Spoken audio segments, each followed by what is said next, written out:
నేను మీ మిత్ర కొంతమంది నరం లేని నాలుకే కదా అని జగన్మోహన్ రెడ్డి గారి గురించి వైసీపీ పార్టీ గురించి ఇష్టం వచ్చినట్లు మాట్లాడుతున్నారు. వారేం మాట్లాడుతున్నారంటే శవంతో పుట్టిన పార్టీ, శవంతో అధికారంలోకి వచ్చిన పార్టీ, శవంతో రాజకీయాలు చేస్తున్న party YCP party Jaganmohan Reddy గారు అంటున్నారు. నేను అటువంటి వారందరికీ ఒక్కటే తెలియజేస్తున్నాను. అదేమిటంటే వైఎస్ రాజశేఖర్ రెడ్డి గారు చనిపోయింది 2009లో.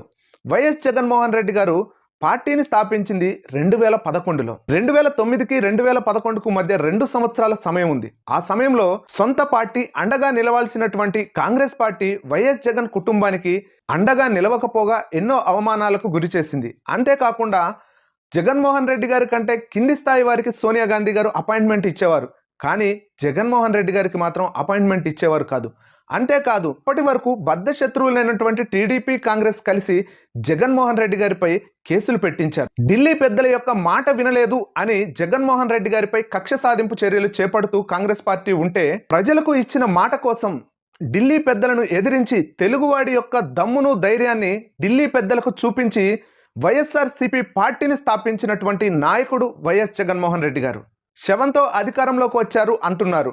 మరి 2019లో వైఎస్ వివేకానంద గారు హత్య చేయబడ్డారు. హత్య చేసే సమయానికి వైఎస్ వివేకానంద గారు వైఎస్ జగన్మోహన్ రెడ్డి గారి సత్సంబంధాలు చాలా మంచిగా ఉన్నాయి. అంతేకాకుండా వైఎస్ వివేకానంద రెడ్డి గారిని జగన్మోహన్ రెడ్డి గారు ఎంపీగా నిలబెట్టాలనుకున్నారు. వైఎస్ వివేకానంద గారు చనిపోయినప్పుడు టీడీపీ పార్టీ అధికారంలో ఉంది. అదే వైఎస్ వివేకానంద గారి హత్యతో జగన్మోహన్ రెడ్డి గారికి సంబంధం ఉంటే TDP party YS Jaganmohan Reddy గారిని వదిలిండేదా? నరం లేని నాలుకే కదా అని ఇష్టం వచ్చినట్టు మాట్లాడుతున్నారు. అంతేకాకుండా శవంతో రాజకీయాలు చేస్తున్నారు అన్నారు. వైసీపీ కార్యకర్తను కొట్టి చంపితే పరామర్శించడానికి వస్తే అది శవంతో రాజకీయం చేయడమా? ఎంత దుర్మార్గంగా మాట్లాడుతున్నారు.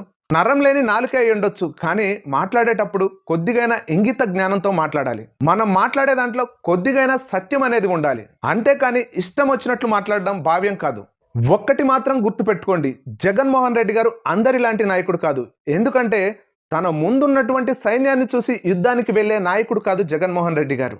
తన యొక్క వెనుకున్న వారికి ధైర్యంగా నిలిచే నాయకుడు వైఎస్ జగన్మోహన్ రెడ్డి గారు. శవాలతో రాజకీయం చేసే నాయకుడు కాదు జగన్మోహన్ రెడ్డి గారు. ఇచ్చిన మాట కోసం చావునే ఎదిరించే నాయకుడు వైఎస్ జగన్మోహన్ రెడ్డి గారు. ఈ యొక్క వీడియోపై మీ యొక్క అభిప్రాయాన్ని కామెంట్ రూపంలో తెలియజేయండి.